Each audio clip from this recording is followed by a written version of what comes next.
sobrang na-appreciate ko lang itong mga JDM na to. Ito yung engine niya guys. Ito.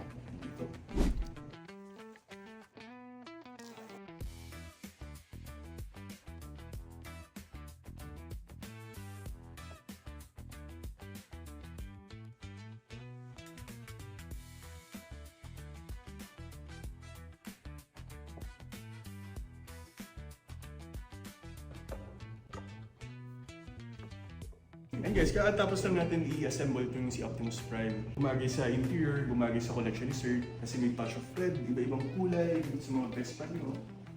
Since truck nga, automotive pa rin, di ba? Kotse.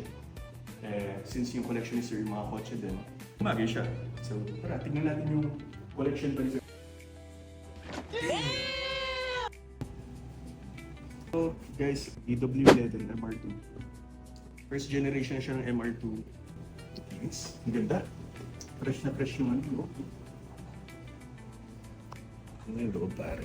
Yung engine na ito, 4AGE na to. Pero mga nilabas din silang mga 4AGZE, yung mga supercharged na siya.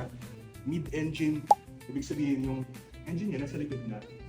Sobrang na-appreciate ko lang itong mga JDM na to. And ito yung engine niya guys. Ito. Namimiss ko yung dati ko, SW20. Pinakuha ka before, second gen na ng MR2. Parang ganito rin. Ang engine naman nun is 3SGE.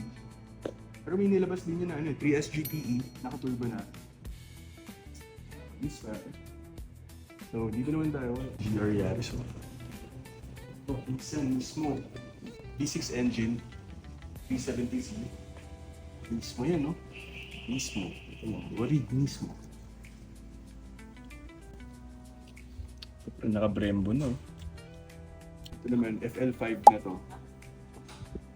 6th gen na ng mga Civic. 2.0 yung engine niya. Tapos nakatulog na. Talagang 19s to 19s yung wheel niya. Thank you for trusting Sith Guy. Tapos thank you rin sa pagpapakita sa amin ng mga collection mo. Ganda. Thank you guys for watching. Please like, share, and follow. Next time ulit.